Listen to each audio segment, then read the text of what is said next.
lo menos importante de toda la sesión, pues ganamos ese espacio para que se vayan incorporando.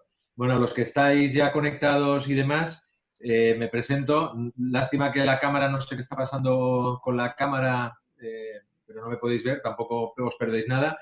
Mi nombre es Francesc Rabassa, para los que estáis conectados y no hemos coincidido, y soy vicepresidente del Club de Aseguradores Internacionales, donde hemos venido desarrollando a lo largo de estos meses distintas sesiones de este estilo, vía webinar o vía web, no sé muy bien cómo ya se llaman estas sesiones, pero sesiones que yo creo que han sido interesantes, ¿no? Donde hemos tenido gente como Juan Prego, con un pensamiento muy creativo y con el desarrollo en un momento como el que estamos, en el que la creatividad yo creo que es fundamental e importante a nivel de empresas, y donde justamente el no estar en contacto presencial en las oficinas, una de las partes importantes en la empresa es esa creatividad que se genera de las sinergias de estar en conjunto y de comentar cosas y que se pierden, pero creo que la conferencia de Juan estuvo muy bien enfocada hacia ese lado. Luego tocamos un poco más la realidad con gente como Emilio Duró, donde ahí sí que se tocó más la economía real y más la situación de fotografía de cómo estamos. Y hoy contamos con Silvia, que, como decía, ella se identifica como divulgadora científico-digital y experta sobre todo en tendencias de futuro, ¿no? Con lo cual yo creo que cerramos un poco el círculo desde ese pensamiento creativo más abstracto y más de creatividad a una realidad como la que estamos, y hoy con Silvia para hablar más del futuro, ¿no? De cómo va a cambiar las empresas y la sociedad a futuro. Es una persona que muy activa, tanto en redes como en medios, tanto en radio como en televisión, a través de su programa Cuarta Revolución de Televisión Española, y en prensa escrita en todo tipo de publicaciones, ¿no? Como Expansión, Confidencial, La Razón y demás, hablando justamente de esa cuarta revolución y de las tendencias a futuro. Dejo a Ana Sánchez, que es la persona que va a liderar un poco la sesión y demás, y a Silvia, que son las que nos tienen que contar y explicarnos cosas. Bienvenidos a todos. Gracias, Francesc. Bueno, pues voy a empezar por presentar a la ponente, que Silvia Leal es experta en innoliderazgo y transformación digital. Además es doctora socióloga, es una apasionada de la tecnología y es reconocida entre las 10 personas más influyentes en España. Su fórmula: ingenio, pasión y tecnología.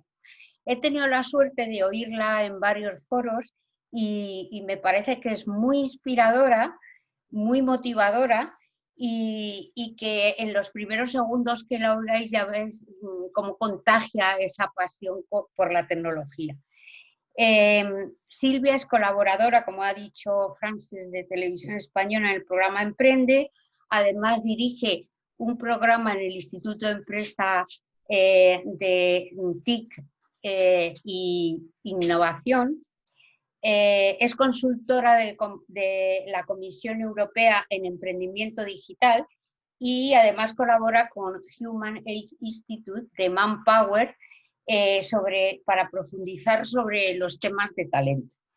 Entonces, Silvia, si te parece, hay una primera pregunta como muy del momento, y es que sería muy interesante saber tu opinión sobre la vida post-pandemia. Danos tu visión. Gracias, Ana. Gracias a todos los que estáis ahí y sobre todo por contar hoy conmigo, porque la verdad es que habiendo tenido por aquí a ponentes, bueno, como los que habéis mencionado, es un lujo poder acompañaros. Y dicho esto, ¿cuál es mi visión de hacia dónde vamos, no? Pues yo empezaría diciendo que recordáis lo que decía siempre Stephen Hawking. Él decía: si sabes cómo funciona el mundo, si entiendes sus reglas, en cierto modo lo controlas. Y nosotros creíamos que estábamos controlando el mundo, ¿verdad? Porque habíamos entrado en un momento de prosperidad. Habíamos entrado, a ver, que no me pasan las slides.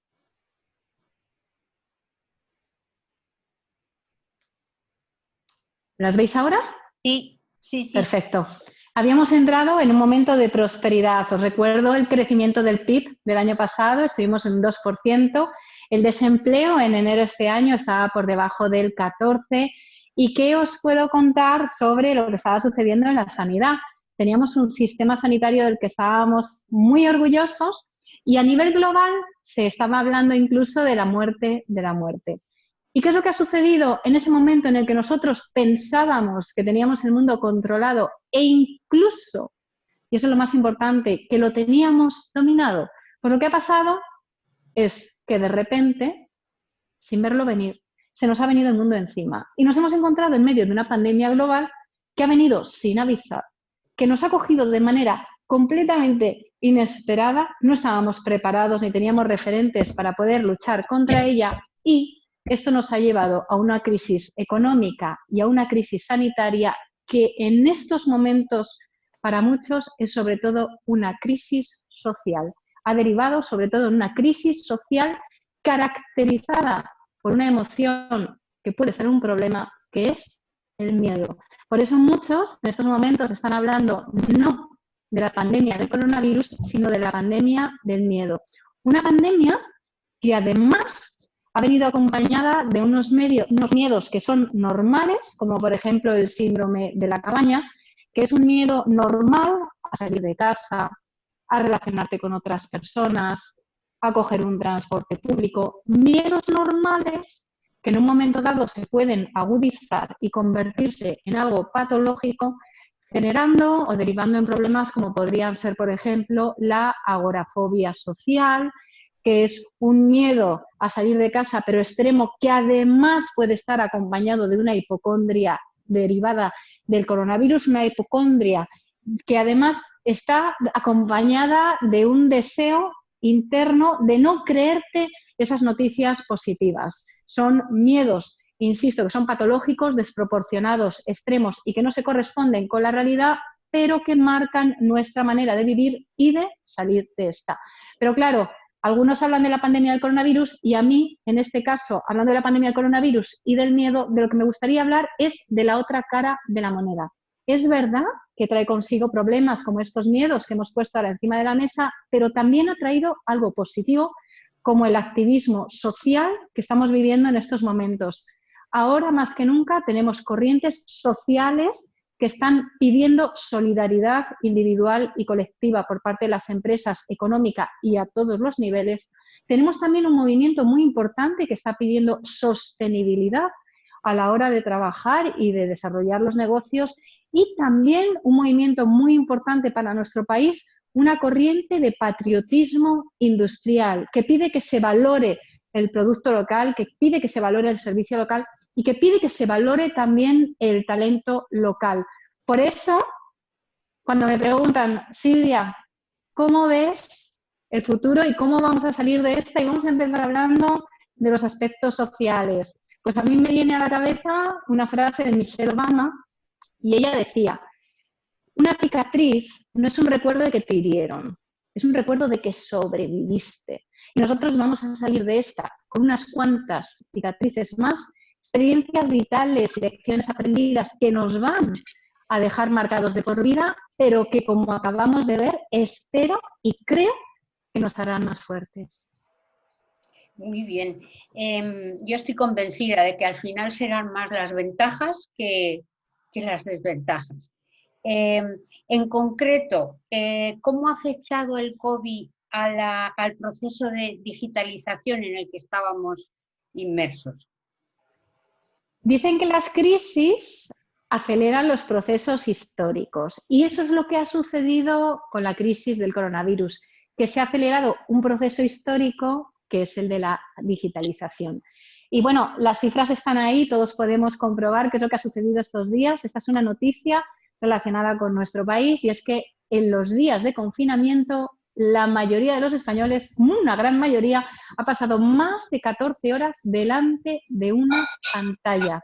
Y si analizásemos qué es lo que ha pasado estos días con el uso de los dispositivos móviles, hemos pasado de 2 horas 45 a 3:24. Y claro, vemos estas cifras y lo lógico es preocuparse. Y nos preocupamos porque tanta pantalla, ¿verdad? Pues ya estábamos preocupados de cómo iba a impactar esto en la sociedad. Pero es que lo que ha sucedido es que con la nueva normalidad y el confinamiento lo que llegaba era una distancia o no podías salir de casa, o ahora que puedes salir, no te puedes acercar físicamente a alguien. Y esa distancia impuesta, ¿cómo se rompía? Se rompía con la tecnología. Por eso creo que tenemos suerte de haber vivido este cambio, porque con la tecnología lo que hemos podido vivir es que nuestros hijos, a pesar de haber estado cerrados los colegios, han podido seguir estudiando. Las empresas, muchas de ellas, a pesar de haber tenido que cerrar la persiana, los comercios, por ejemplo, muchas han podido seguir dando el servicio gracias al comercio electrónico, y a pesar de que muchos hospitales estaban desbordados, hemos podido seguir teniendo atención médica. Entonces, hemos vivido un proceso de aceleración de la transformación digital y pienso que en este caso ha sido una suerte, porque esto nos permitirá seguir cogiendo velocidad para que la transformación digital siga implantándose en la economía, en el empleo, etc. Muy bien. Y hablamos de transformación digital y surge aquí un área que parece que está acelerando todavía más, en particular, que es el ámbito de los recursos humanos. ¿Cuál es tu opinión respecto a la transformación digital y el impacto sobre el talento y el empleo? ¿Y cuáles serían tus recomendaciones para quienes estén en esos departamentos? Al hablar del impacto de la tecnología en el empleo, lo que nos viene a todos a la cabeza rápidamente es el teletrabajo. Y es normal, porque antes del inicio de esta pandemia, en España tan solo teletrabajaban un 4,3% de los españoles.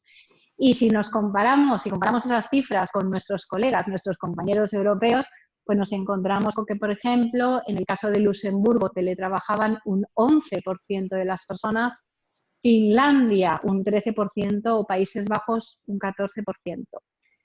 A pesar de que todos sabíamos que el teletrabajo funcionaba. Y lo sabíamos porque el INE recientemente había sacado un estudio diciendo que en el caso de las empresas de nuestro país que han teletrabajado, se ha conseguido un incremento individual en la eficiencia de los trabajadores entre un 5 y un 25%, datos del INE.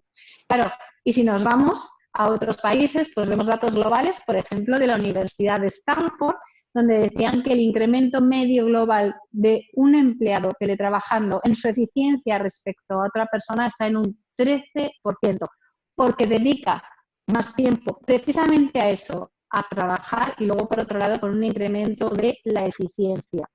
Entonces, ¿qué es lo que nos hemos encontrado ahora? Nos hemos encontrado con que, efectivamente, se ha podido demostrar que este modelo funciona, y funciona porque además permite que los empleados puedan ahorrarse el coste y el tiempo de desplazamiento, les permite conciliar, pero lo más importante de todo es que en estos momentos en España un 58% de las personas no van motivadas a trabajar a su puesto de trabajo, y esto permite incrementar la motivación, algo muy importante, sabiendo que los empleados motivados llevan a que una empresa frente a la competencia tenga una rentabilidad un 19% más alta, un 44% más de posibilidades de salir de unos números rojos y un 50% más de fidelización, de grado de fidelización en sus empleados.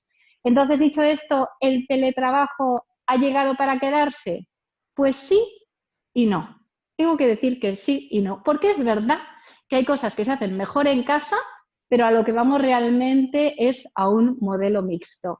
En primer lugar, no podemos prescindir del teletrabajo ahora, en muchos casos, porque los empresarios lo que se encontrarían es con una fuga de talento muy importante, pero lo que tenemos que tener claro es que las mejores prácticas de toda la vida no desaparecen. Y hay muchas cosas que se hacen mejor de manera presencial, una visita a un cliente, una visita a un proveedor, muchas tareas en la oficina, y a lo que vamos es a un modelo mixto.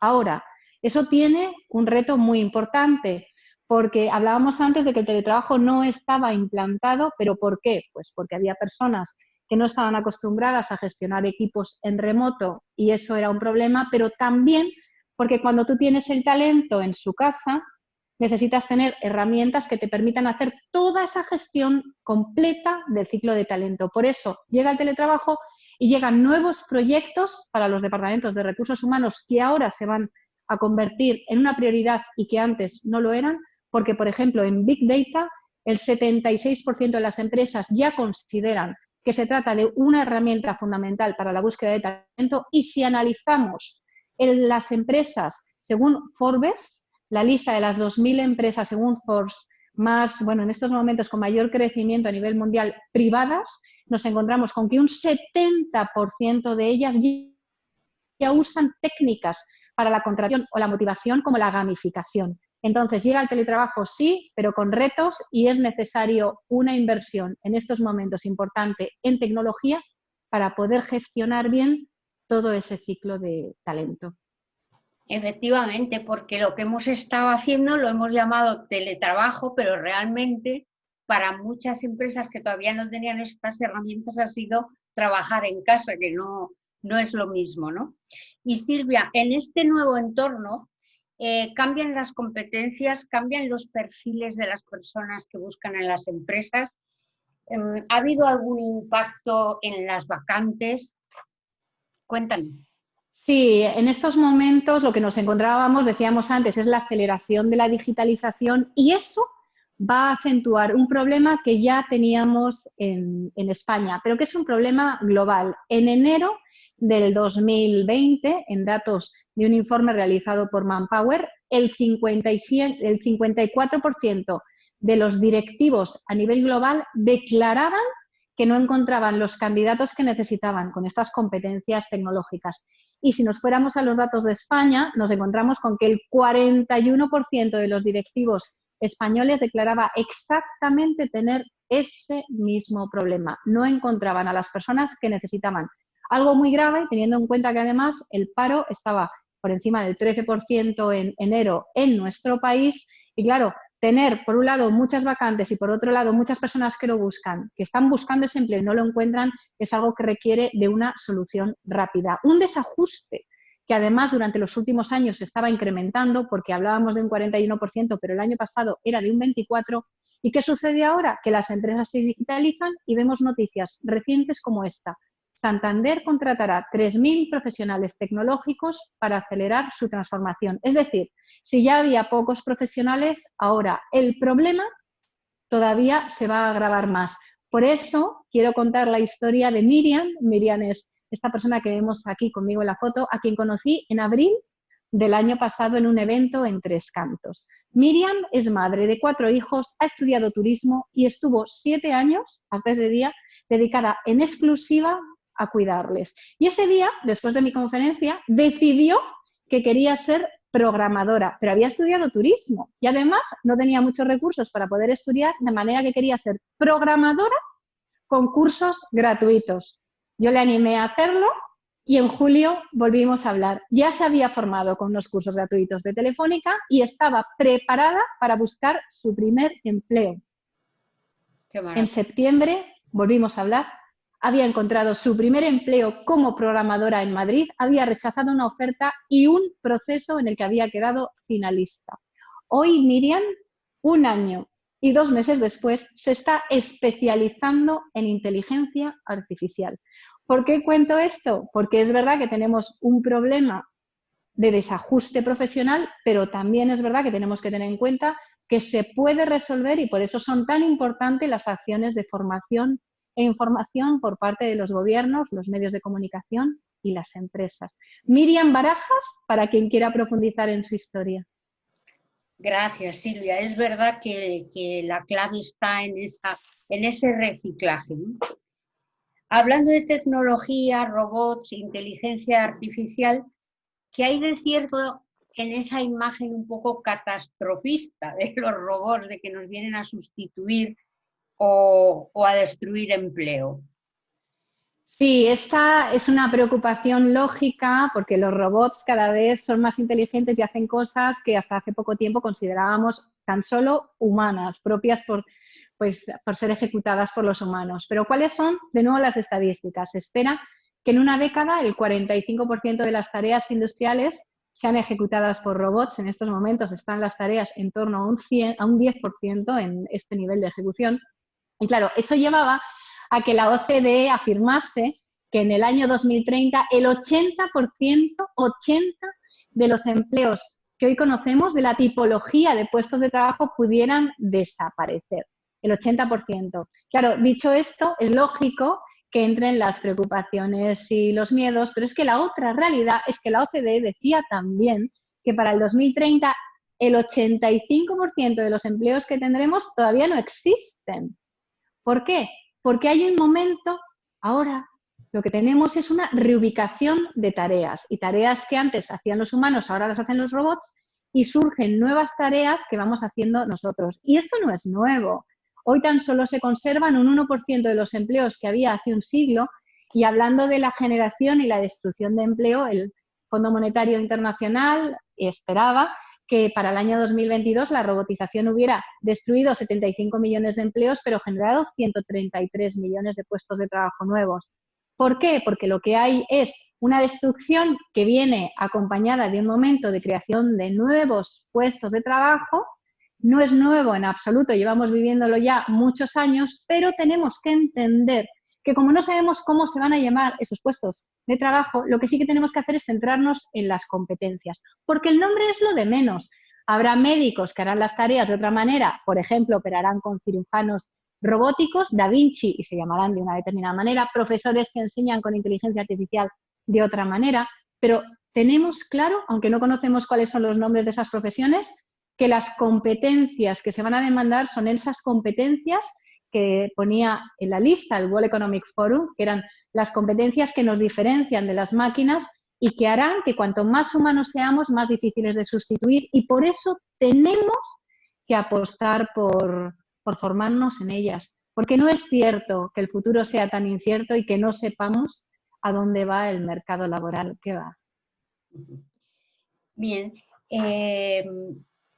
hablando, imagino que, hablando de lo que has estado comentando, me imagino que ahora la formación es clave, ¿no?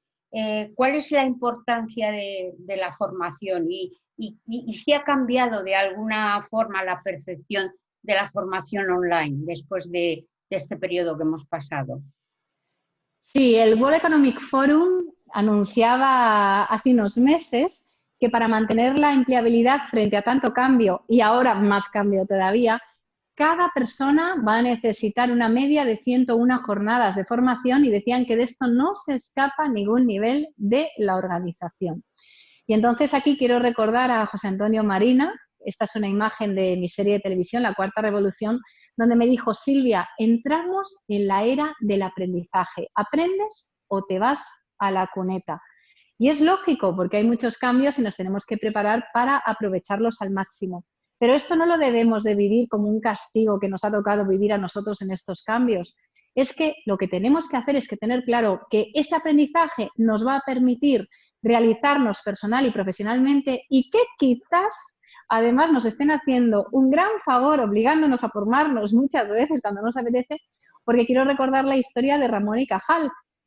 Ramón y Cajal siempre decía que él creía en la regeneración neuronal y le llevaron la contraria toda la vida, hasta que se demostró ya en el siglo XXI que tenía toda la razón del mundo, que no es verdad que las neuronas solamente se destruyan, que también se regeneran. Y de hecho una de las cosas que han quedado demostradas en estos experimentos científicos es que la mejor manera que hay de regenerar las neuronas es estudiar. O sea que tenemos que estudiar porque es una obligación, pero también porque si queremos mantener todas estas neuronas no solamente activas, sino que se estén regenerando continuamente, no vamos a encontrar una medicina mejor. Tú, Silvia, tienes experiencia en el mundo asegurador, en el sector asegurador. ¿Qué cifras nos puedes aportar de penetración de la tecnología en este sector? Hablamos de tecnologías como el blockchain, el 5G, el Big Data, y ¿cómo van a afectar al sector? Sí, las estadísticas que teníamos en 2019, aunque las conocéis todos mejor que yo, pero las estadísticas que había en 2019 decían que respecto a las previsiones, porque ahora lo que vamos a hacer es vamos a pensar en el futuro, ¿qué va a pasar con la penetración de tecnologías como la inteligencia artificial, la robótica, etcétera. Las previsiones decían que el 87% de las compañías aseguradoras tenían previstos proyectos de Big Data, un 30% proyectos de robotización y un 23% proyectos de inteligencia artificial. Claro, ¿qué es lo que nos hemos encontrado ahora? Nos hemos encontrado ahora con un momento de aceleración donde tecnologías, por ejemplo, como el blockchain, que ya tenían unas expectativas de crecimiento altas, ahora van a pasar a ser pues, prioritarias y se van a multiplicar respecto a lo que estaba previsto. Quiero recordar que el blockchain generó en el sector asegurador en 2018 65 millones de dólares a nivel mundial y que para el 2023, antes del COVID-19, estaban previstos 1.348 millones de dólares a nivel mundial. Entonces, ahora que se ha acelerado la digitalización y que ya estamos mucho más preparados para conceptos como, por ejemplo, los contratos inteligentes, ya no podemos saber cuáles van a ser esas expectativas de crecimiento porque como poco, yo creo que se van a multiplicar. Porque la sociedad ahora está preparada. Muy bien. Y sobre inteligencia artificial, ¿nos das más pistas? ¿Qué va a cambiar Bueno, en el sector? Sobre inteligencia artificial, a mí me gusta mucho lo que ha sucedido estos días con la Organización Mundial de la Salud, porque se ha hablado de ellos, pero no tengo claro yo que se haya hablado de ellos lo suficiente. Todos recordamos lo que pasó nada más desatarse la pandemia. Todos los ciudadanos empezamos a llamar en España al 112 y si no todos, la gran mayoría, porque estábamos preocupados. Y cuando mirábamos las noticias no sabíamos cuál era la noticia fiable. Necesitábamos información de primera mano y el 112 no estaba preparado ni era el lugar al que tuviéramos que acudir para coger esos datos. El lugar era la Organización Mundial de la Salud, pero no podía atender a millones, millones y millones de ciudadanos de todos los países del mundo para darnos información. Tenían que hacer otras cosas, de forma que, ¿qué es lo que decidieron hacer? Viendo que a nivel global se ha incrementado un 40% estos días el uso de WhatsApp, lanzaron un chatbot, un programa informático que simula que es una persona y que habla como tal. Un chatbot que ha sido llamado Alerta Sanitaria y que permitió resolver el problema dando información actualizada a todos los ciudadanos, actualizada con lo último que había pasado ese día, información individualizada, eliminando así los bulos y las fake news y que además ha dado mucha tranquilidad. Claro, dicho esto, que ha funcionado para la Organización Mundial de la Salud, pienso que es el momento de dar un empujón, también, si me permitís la expresión, a los chatbots en el sector, porque al pensar en ellos todavía es lógico pensar en que se trata de una tecnología que podría ser parecida a una automatización de un call center, pero esto va mucho más allá. Quiero recordar que los chatbots ya han pasado el test de Turing. Los chatbots en 2014 consiguieron engañar a los jueces y hacerles pensar que eran una persona de carne y hueso. Esto ha sido reciente, pero demuestra que esta tecnología ya puede interactuar como un humano y por eso hay analistas como Gartner que dicen que en 2 años hablaremos más con chatbots que con nuestra propia pareja. Yo no sé si eso es así, pero sí que sé que empresas como Salesforce ya confirman que en estos momentos el 85% de la sociedad, cuando tiene que hacer una pregunta a una empresa y la respuesta es corta, prefiere hablar con una máquina que con un humano, cuando la respuesta es corta. Por eso tenemos que replantearnos el uso que hacemos de estas tecnologías, porque ahora que la sociedad se ha digitalizado puede haber importantes oportunidades de negocio. Al hablar de futuro hay que tener optimismo. Tú lo explicas de una manera muy positiva todo, pero todos sabemos aquí que también hay un reto pendiente que es la ciberseguridad.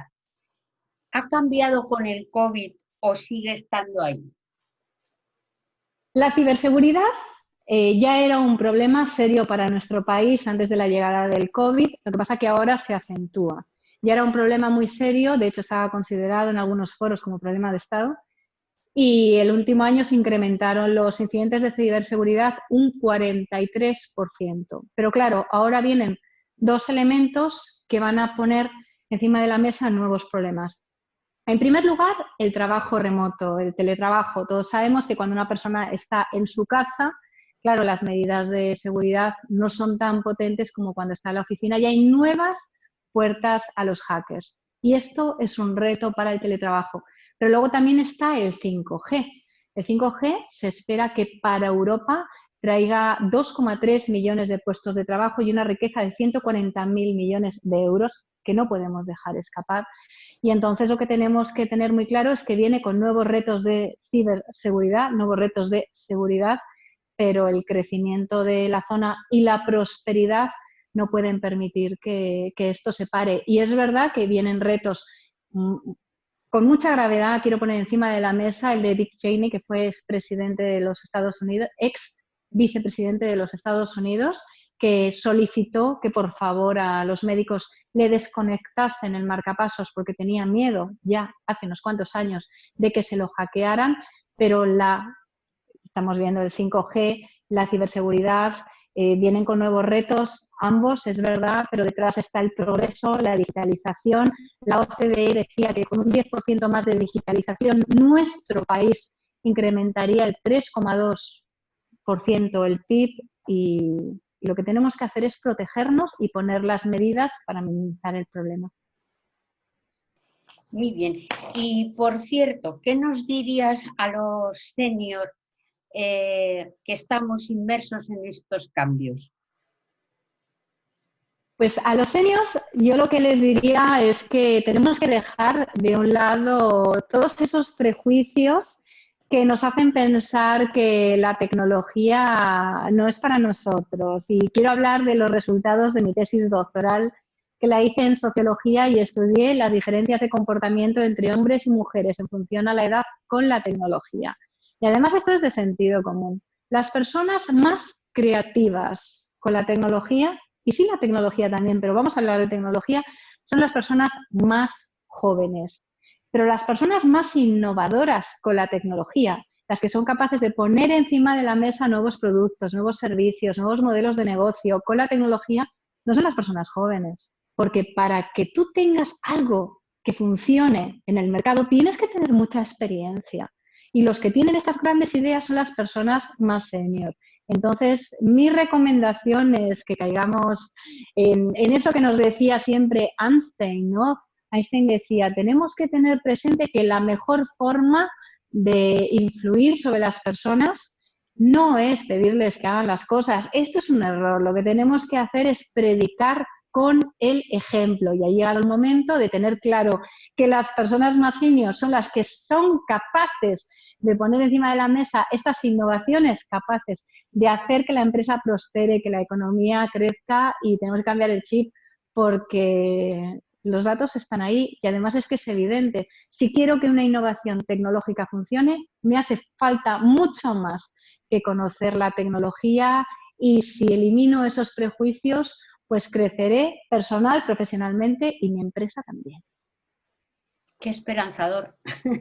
Y por otro lado, el mix de senior y millennial o senior y junior y tal también puede ser un complemento muy aprovechoso, ¿verdad? Claro, porque a mí siempre me gusta decir que quien tiene un amigo tequi tiene un tesoro, pero esto lo podemos aplicar también perfectamente a este caso.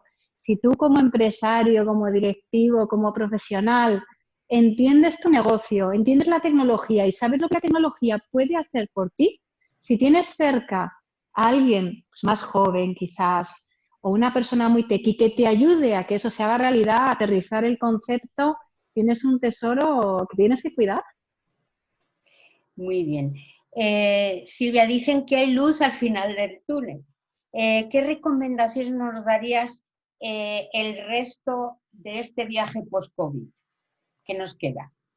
Bueno, yo primero querría decir por qué pienso que hay luz al final del túnel. Y es que empecé hablando del impacto sociológico que está teniendo el COVID-19 y del miedo.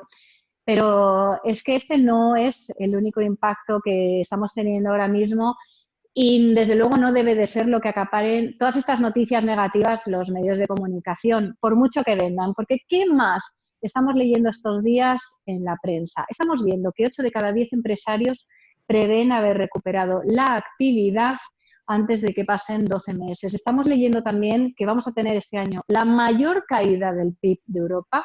Es verdad, Europa se prevé un 8%. Nosotros, en unas condiciones malas, podríamos llegar al 15%, ahora se piensa que podemos estar en torno al 13%, pero el año que viene se espera que tengamos una recuperación del PIB del 7%. Y esto son expectativas, pero también hay realidades ya encima de la mesa. 9 comunidades autónomas han recuperado ya el nivel de gasto en los colegios, el gasto en los comercios. La bolsa, algunos días ya está anticipando precisamente esta recuperación que antes o después tiene que llegar. Y si hablamos de turismo, que es algo que nos preocupa a todos mucho, en estos momentos España tiene un 33,75% de las reservas de hoteles y apartamentos del mundo. Un 10% de las reservas de hoteles y apartamentos del mundo, de hecho, van para Andalucía. Hay noticias negativas, es verdad, pero tenemos que ver la perspectiva completa, tenemos que ver también la otra cara de la moneda y ya hay noticias y señales que dicen que al menos ya nos queda menos. Entonces, ¿cuáles serían mis recomendaciones? Pues yo daría 3 recomendaciones. La primera, acabo de hacer alusión a ella, fuera catastrofismo. El catastrofismo no nos ayuda ni a vivir esta situación ni a salir de esta. Fuera el catastrofismo. Y recordemos también lo que decía siempre Peter Drucker, el padre del management moderno, que la mejor forma de predecir el futuro es crearlo, y ha llegado el momento. Eso sí, hay que crearlo con la tecnología.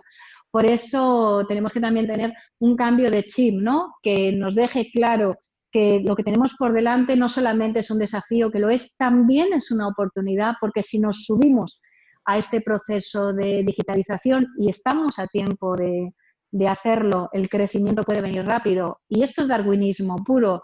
El que lo haga bien tendrá el negocio de los demás y es el momento de hacerlo. Y tercero, en buena compañía. Dice el proverbio chino que quien va más rápido es el que va más solo, pero el que llega más lejos es el que va bien acompañado, y por eso yo creo que son tan importantes pues estos foros, que es tan importante la colaboración con otras personas, porque son momentos complicados y la buena compañía es lo que nos va a dar muchas fuerzas. Muy bien, pues gracias, Silvia. Hemos cumplido el horario escrupulosamente y ahora tenemos 10 minutillos para preguntas y tal. Y se me ocurre empezar con una que han preguntado en el chat, que era que respecto a lo que has comentado de que ahora se había avanzado en transformación digital, preguntan si te referías al sector asegurador o te referías en general. Me refiero en general. En estos momentos las empresas han acelerado el proceso de transformación digital, sobre todo en lo que se refiere a las relaciones con los clientes, porque lo que ha sucedido estos días es que las personas que no compraban por Internet, que había muchas, han empezado a hacerlo. La mitad de las personas que de hecho compraban por Internet han incrementado sus compras un 62%, y las que no han visto que puedes comprar, que funciona, que nadie te roba la tarjeta y que encima si estás comprando un producto no tienes que ir a por él y no pesa, no tienes que cargar con él. Entonces, ¿qué es lo que pasa? Hemos tenido una sociedad que se ha transformado y se ha digitalizado muchísimo, obligada a probar todos estos modelos de negocio digitales. Tenemos unas empresas que buscan productividad y la COE lo dejaba clarísimo, el 50% de la productividad española, el incremento que se produce de año en año viene de la tecnología. Entonces estamos viviendo un momento en el que la sociedad se ha digitalizado y las empresas que buscan volver al crecimiento y poder competir en este entorno tan cambiante se tienen que digitalizar. Entonces, esto no quiere decir que lo estén haciendo todas, pero las que lo han visto ya están incluso con las pilas más cargadas que antes del COVID. Incluso lo muestran las cifras también en estos días, en estos 90 días, ha ocurrido una cosa muy curiosa. Creo, o yo he visto varias noticias sobre ello, que por ejemplo Zoom ha subido en bolsa como las 4 o 5 primeras compañías aerolíneas del mundo, ¿no? Entonces es increíble. Y también que que todos los negocios como por ejemplo Amazon, Apple, que no solamente lo han notado, sino que han incrementado. Claro, el comercio electrónico, comentábamos que se ha incrementado en España un 55%, pero es que al final no solamente es algo puntual, una vez que te acostumbras, eso llega para quedarse. Entonces, las compañías aseguradoras que quieren estar posicionadas en este cambio de hábitos de los clientes que son más digitales, pues ya están en ellos.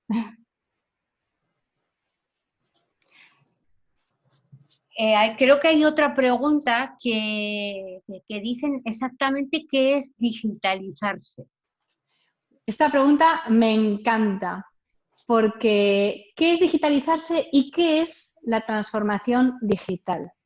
Pues yo la definiría de la siguiente manera, es entender cuáles son las tecnologías que están llegando en estos momentos y que aportan algo a mi negocio y ser capaz de rentabilizarlas. Si hablamos de digitalización de empresa, ¿qué tecnologías vienen y qué rentabilizo? Y sería ese proceso de rentabilizar esta revolución tecnológica. Porque el gran error que de hecho se comete en los proyectos de tecnología desde hace mucho tiempo y que sigue ahí, es que muchas veces se lanzan proyectos sin business case. Y en el caso concreto de España, 1 de cada 3 proyectos tiene unas pérdidas que están en torno a 500.000 euros. ¿Por qué? Porque si tú lanzas un proyecto, y estos son datos que podéis ver en 5 días. Por cierto, si alguien quiere profundizar sobre algunas de las cosas que he mencionado, quiere alguno de los informes, quiere alguna de las referencias que he mencionado, que se ponga en contacto conmigo, que se lo mando. Pero digitalización, resumiendo, sería eso, es entender la ola completa y ser capaz de digitalizarla. Y eso es digitalizarte bien. Fantástico. Quiero decir a todo el mundo también que vamos a subir a la web, porque ha habido mucha gente que no ha podido atender en este momento, pero que vamos a subir a la web del CAI la conferencia de Silvia, y además ahí pondremos los datos de Silvia para poder contactar y todo. Pues a ver, ¿alguna pregunta más?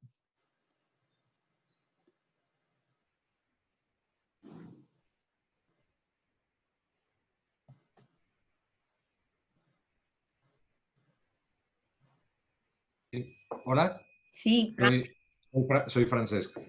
Yo sí que tenía una pregunta con el tema cuando hablaba Silvia de los seniors y los juniors y demás, ¿no? Es decir, yo creo que sí que es cierto, hay una parte muy importante, el ejemplo que ha comentado de Miriam me parece fantástico para demostrar lo que muchas veces hemos oído y a poca gente le gusta oír, ¿no? Y es que cualquier empleado, al final no somos más que un producto en el mercado y somos un producto más. Entonces hay que adaptarse a ese mercado y muchas veces la adaptación de los perfiles de las personas y sus capacidades respecto a las necesidades de las empresas, pues parece que no cuadra, ¿no? Que la gente básicamente está más en una situación inmovilista y por lo tanto yo tengo una experiencia y tengo que capitalizarla sin pensar que tengo que prepararme. Pero en esa incompatibilidad de seniors y juniors, ¿cómo encajar esas dos situaciones, ¿no? La situación, porque no tanto a gente con un cierto nivel, que a lo mejor sí tienen mayores capacidades, sino a esa masa enorme de gente que a lo mejor no tienen una preparación técnica importante, donde no han tenido pues una experiencia profesional de más nivel y se han quedado en trabajos quizá menos cualificados, ¿no? ¿Cómo encajar eso a nivel sociedad y a nivel empresas? Sí, aquí voy a hablar de las amigas de Miriam. Miriam, el día que vino a la conferencia, había hablado con 6 amigas para que la acompañasen. Y una de ellas dijo que sí, que iría con ella, y otras 5 que es que una conferencia sobre mercado laboral y el empleo, que no. Ojo que las 6 estaban desempleadas. Miriam al final fue sola porque la amiga que le iba a acompañar no fue, y al día de hoy, porque sigo en contacto con ella, sus amigas siguen sin formarse y quejándose de que no consiguen un empleo. Conclusión, ¿cómo se resuelve? Pues yo creo que hacen falta unas tareas por parte de las empresas, políticas, medios de comunicación, etcétera, medidas políticas también, para concienciar a la sociedad de que esto es así, pero no solamente para concienciarla desde el catastrofismo. Es que cuando personas como Miriam se forman y tienen estos trabajos y van adquiriendo estos conocimientos, lo van disfrutando. Entonces tenemos que ser capaces de encontrar la fórmula para motivar a la sociedad para hacerlo. Eso es lo que me llevó precisamente a grabar el programa de La Cuarta Revolución en Televisión Española, y me consta que con algunas personas lo he conseguido. Evidentemente la sociedad es mucho más amplia y bueno, yo creo aquí que cada uno, pues si puede poner su granito de arena, Miriam el suyo, yo el mío con la televisión y cada uno el suyo, pues podremos conseguirlo. Porque si no, la sociedad se quedará en el catastrofismo del desastre del mercado laboral y Miriam pasará a ser una anécdota. Claro, ese es el problema, ¿no? Es decir, que tenemos una mentalidad en España quizá más mediterránea y menos anglosajona, de que los demás me tienen que solucionar el problema y yo al final tengo que ser un elemento pasivo en el cual me venga dado, ¿no? Es decir, hay un drama y siempre es quién es el responsable, quién es el culpable, quién me va a dar una casa, quién me va a dar un trabajo, quién me va a dar, sin pensar en muchas ocasiones qué parte de responsabilidad tienes tú en ese proceso, ¿no? En De hecho, lo comentaste antes, Francesc. Yo he terminado de estudiar y ya me merezco un empleo. O he hecho un MBA y ya me merezco un empleo. O tengo una experiencia y me merezco un empleo. Sí, pero la vida ha cambiado. Y yo creo que si consiguiéramos hacer ese giro cultural, claro, nos iría mucho pero mejor. es complicado, ¿no? Bueno, poco a poco. Miriam cambia su entorno y cada uno pues va intentando cambiarlo poco a poco. Y si se hiciera una mayor inversión en esto, pues mucha gente cambiaría. Pero no hay que desesperarse. Poco a poco se está produciendo el cambio, poco a poco. Hay muchas personas concienciadas también sobre esta necesidad e intentando aportar también su grano de arena. Entonces, bueno, poco a poco. Pero la clave está ahí, porque hay cursos online gratuitos absolutamente maravillosos que no hace nadie. Entonces, bueno, pues aquí los medios de comunicación, si consiguiéramos que realmente apoyasen este cambio de mentalidad y que generasen interés, por cierto, por estos temas, ¿no? Que luego te los ponen en las peores horas de televisión, y hablo por experiencia propia, pues la verdad es que nos harían un gran favor. Pero bueno, poco a poco, vamos a ser optimistas. Luego, sin entrar en política, luego tenemos los mínimos vitales que lo que te permiten es casi ganar más que trabajando en una tienda de dependienta, ¿no? Pero disfrutar menos, que al final...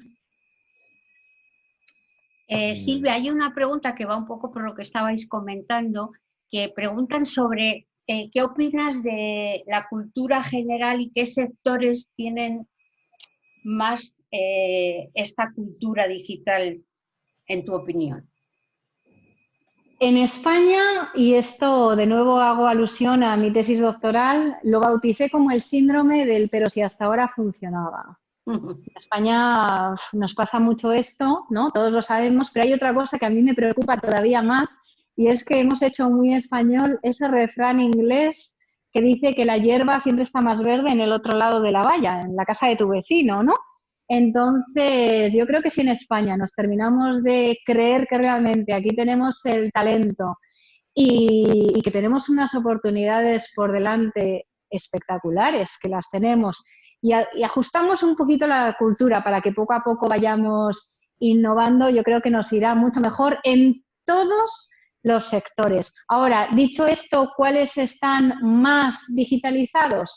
Bueno, pues yo creo que en estos momentos la industria, la fuerza, cada vez está más digitalizada por todo lo que son las fábricas inteligentes. La medicina, a pesar de lo que hemos vivido en estos momentos, está también...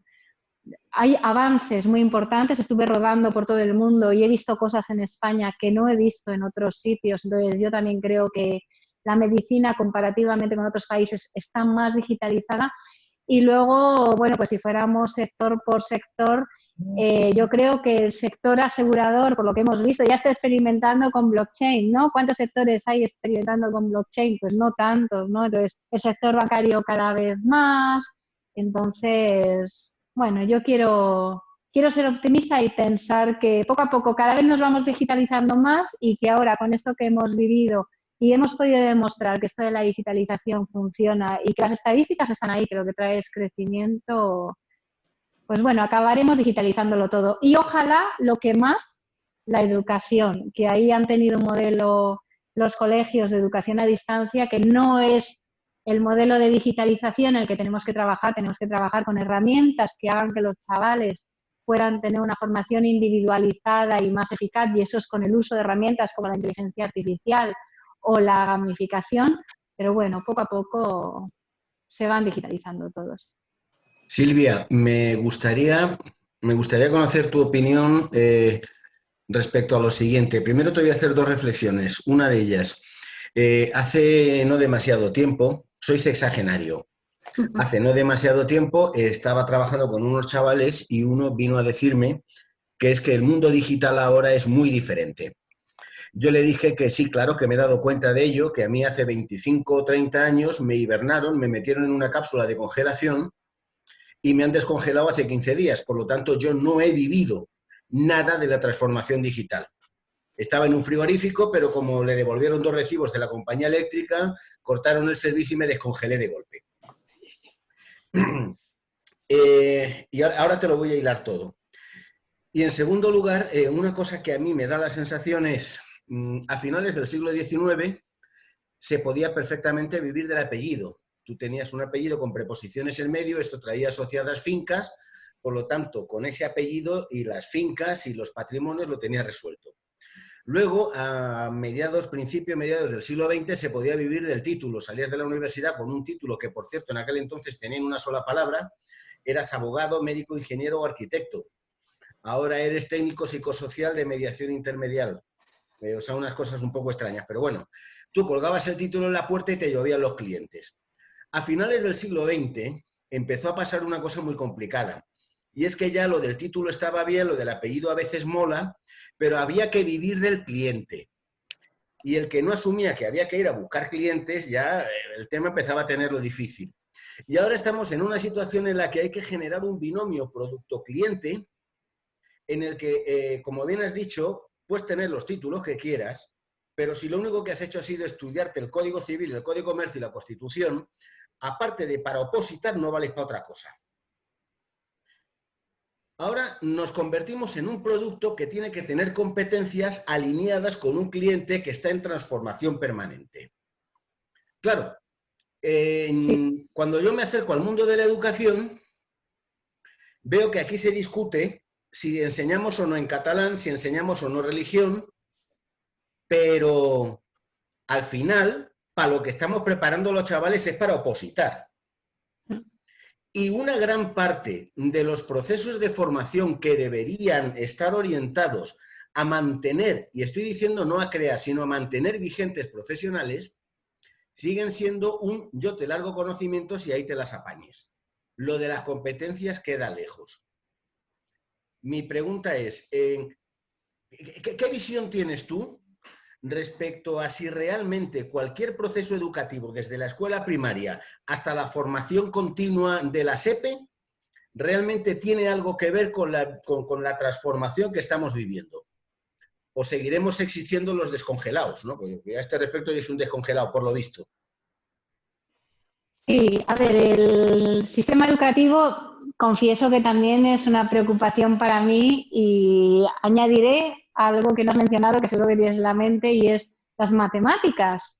Un sistema educativo en el que incluso en la rama de ciencias estos días se estaba planteando quitar las matemáticas, cuando las matemáticas, en el caso concreto de nuestro país, y datos del Banco de España explican hasta el 22% del sueldo de una persona. Es decir, si tú tienes competencias matemáticas buenas, si comparan tu sueldo con el de una persona que no las tiene, probablemente ganes el 22% más que él. Esos son datos del Banco de España. Y si algo se sabe sobre las competencias del futuro, es que las competencias matemáticas, analíticas, van a ser unas competencias fundamentales para que tengamos empleo. Entonces, ¿qué puedo decir de un sistema educativo que se hace estos planteamientos en una situación como esta, en la que no solamente hay un desajuste de conocimientos de lo que damos respecto a lo que tendríamos que estar dando, sino que además lo que nos estamos planteando como un posible cambio, perdonad, pero creo que es una aberración.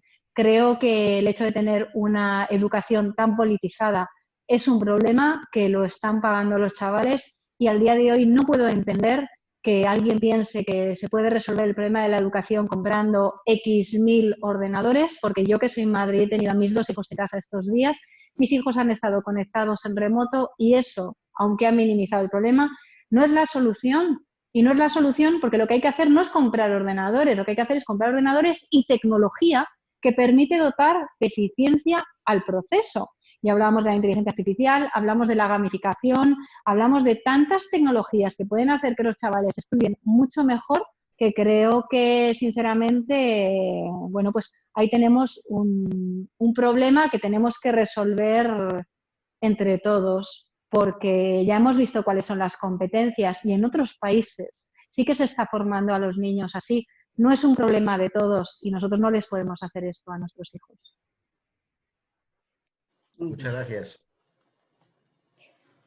Bueno, pues hemos cumplido el horario, pero a rajatabla ahora mismo.